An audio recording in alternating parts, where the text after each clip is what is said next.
Si je vous dis un théâtre, plutôt petit, propre sur lui, intérieur-extérieur, bien connu pour ses opérettes et passionné de création, vous pensez à quoi?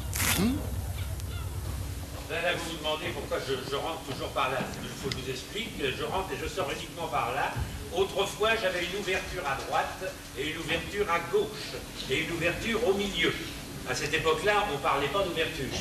Maintenant qu'on parle d'ouverture, je ne peux pas faire d'ouverture à droite, mais je ne peux pas faire d'ouverture à gauche.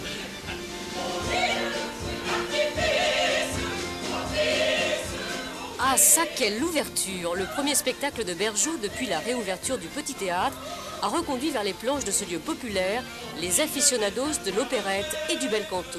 Rue du Général Sarail, au cœur du quartier d'Anton, les feux de la rampe se sont rallumés pour des spectacles plus riches et plus variés.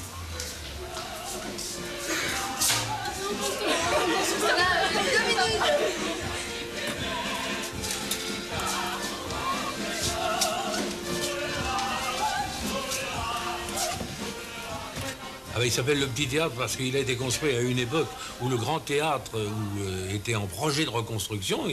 Donc on ne pouvait pas l'appeler le Grand Théâtre puisque le Grand Théâtre devait être construit plus tard avec les dommages de guerre. Mais c'est une histoire qui a traîné plusieurs dizaines d'années puisque le Grand Théâtre, en réalité, c'est maintenant le centre Niemeyer. Hein. La salle des fêtes de l'après-guerre s'est transformée en un véritable théâtre moderne, bien intégré dans l'environnement du quartier. L'endroit, accessible aux handicapés, est également doté d'un système pour malentendants. Le plein feu, quant à lui, se commande de la régie. Fonction oblige, elle restera dans l'ombre. Dans l'ombre, tout ce que le spectateur ne voit pas, c'est toute une manipulation, toute une circulation d'artistes et de techniciens. Et plus les dégagements sont vastes, et plus tout ça peut se passer dans de bonnes conditions. Contrairement à l'ancien plateau, celui-ci est entièrement équipé de perches. Des perches, c'est un dispositif technique qui permet d'accrocher, de suspendre des décors pour des effets de machinerie. Donc là, c'est une extension, c'est un plus par rapport à l'ancien équipement. L'ancien disposait aussi d'une fosse d'orchestre, mais qui était très petite et très insalubre, alors qu'actuellement, c'est une fosse d'orchestre vaste qui permet d'accueillir de nombreux musiciens.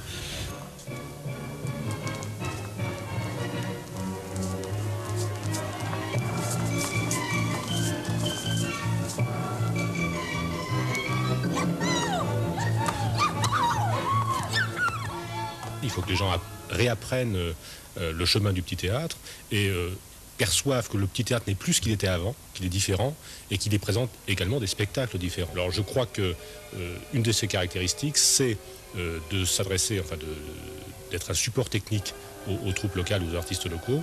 C'est d'être aussi, et nous le souhaitons en tout cas vivement, parce que géographiquement ça s'impose, être une salle en forte liaison avec le monde lycéen et étudiant.